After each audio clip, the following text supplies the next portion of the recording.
You might have often heard people say, don't call us persons with disabilities, call us differently abled, specially abled, or even people with determination. Some still use the outdated word handicapped. What's surprising is that these expressions are not only used by people without disabilities, but sometimes even by persons with disabilities themselves. And they feel proud using these terms. But the truth is, these are not legal terms, and the Government of India and Government of Goa has officially barred their use in government documents and public communication. However, let me make one thing very clear: the law respects personal choice. If a person with a disability chooses to describe themselves using any of these terms, that's completely their right. No one can question that. But when we talk about legal documents, official communication, public speeches, news articles or policy matters, we are required, by law, to use the correct term. And that term is person with disability. Now let's understand why the government or OBLE Supreme Court of India has prohibited the use of these other terms, one by one. Although the terms like handicapped, different abled, specially abled appears to be very fancy in addressing the persons with disabilities, but in reality they are much discriminative, exclusion, segregation, and at the same time tagging and offensive. Let's begin with handicapped.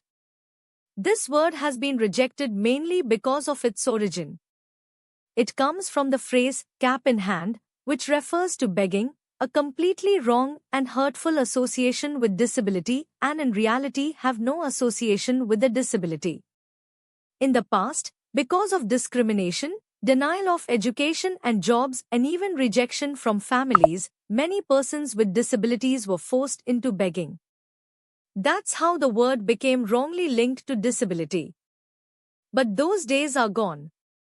Today, persons with disabilities are educated, self-reliant, and empowered. They are excelling in sports, medicine, research, finance, politics, and many other fields. Disability today is not about charity, it's about rights, dignity, accessibility, and inclusion. So calling someone handicapped doesn't just sound outdated, it's insulting. It's like calling a person with disability a beggar. And that is absolutely unacceptable. Next, the term differently abled. Now, let's be honest, everyone in this world has different abilities.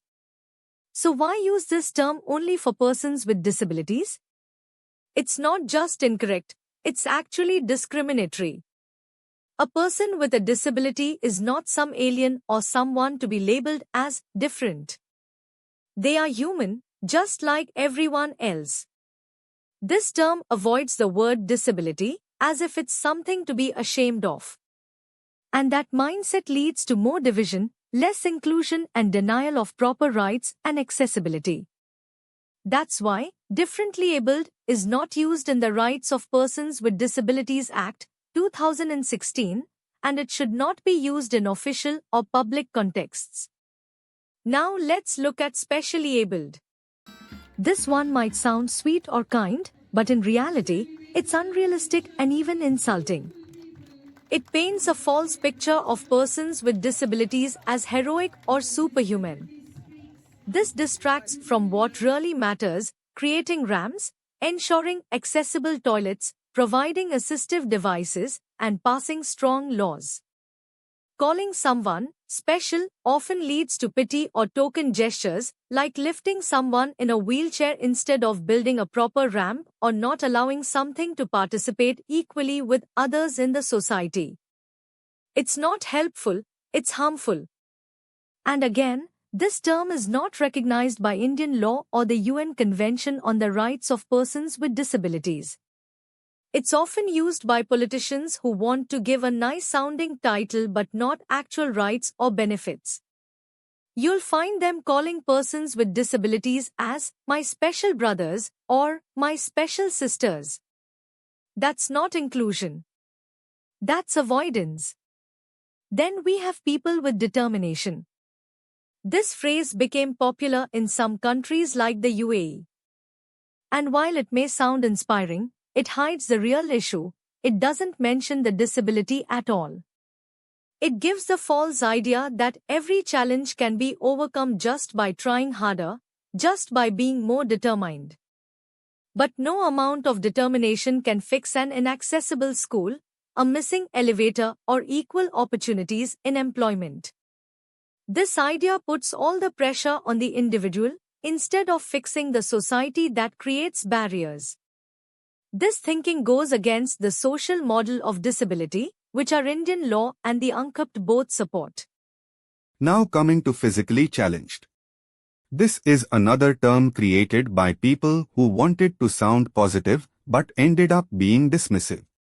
It's used by those with an ableist mindset, thinking that motivation is enough to overcome systemic problems like inaccessibility or exclusion. The term itself is a euphemism. It hides the word disability as if it's something bad or shameful. And just like the others, this term is not recognized under Indian law and should not be used. So, what is the correct term? The correct, lawful, neutral and respectful term is persons with disabilities. This uses the person-first approach, which puts the person before the disability.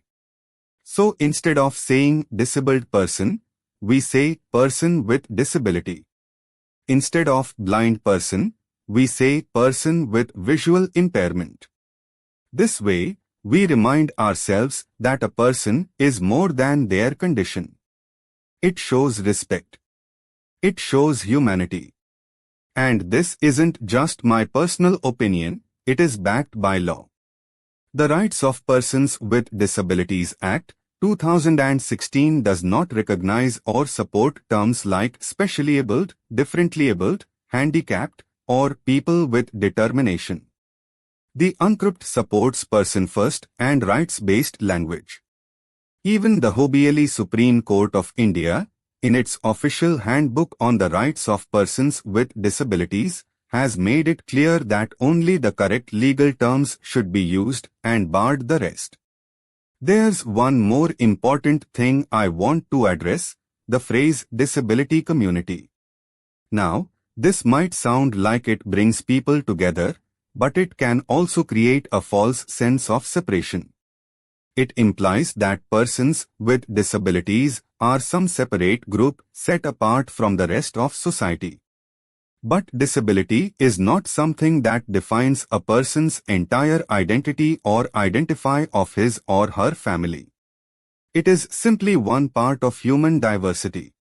Using the term community can also lead to harmful expectations, like assuming that persons with disabilities should marry only within their so-called community because they are believed to be unfit for relationships outside it.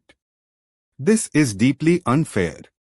It restricts their right to choose their life partners, to fall in love, and to live freely just like anyone else. Disability is a condition, not a community, and it should never decide who someone can or cannot marry. The community term is mostly used where every member of that community, including parents, children, siblings, relatives, belongs to same community, which is not correct in terms of persons with disability. Many of these outdated terms, like differently abled, specially abled, or physically challenged, are often used by people without disabilities, not to empower, but to subtly distance persons with disabilities from the rest of society. These words may seem polite or motivational on the surface, but beneath them lies a quiet judgment that persons with disabilities are somehow not like us, that they are too different to belong fully. These labels imply that they should stay inside, out of sight, because the outside world is not meant for them. Words like special or different may sound gentle, but they often reduce adults with disabilities to the status of children incapable of independence, needing care and protection, never allowed to grow up in the eyes of society. It's heartbreaking because these terms don't just separate, they shrink people down, deny their maturity, and strip away their humanity. And what's even more painful is how society reacts when persons with disabilities come together in public spaces. When a group of people with disabilities gathers, perhaps for an event, a workshop, a celebration, those without disabilities often assume they're from an institution, a shelter, or a destitute home.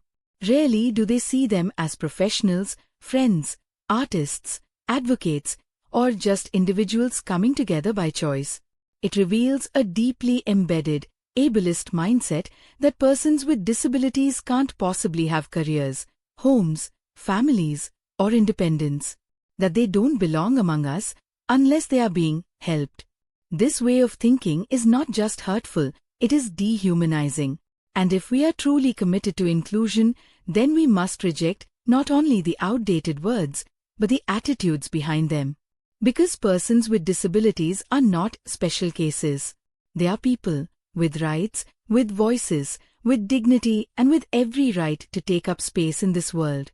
Finally, I want to say, this message is not about blaming anyone. It's not about pointing fingers.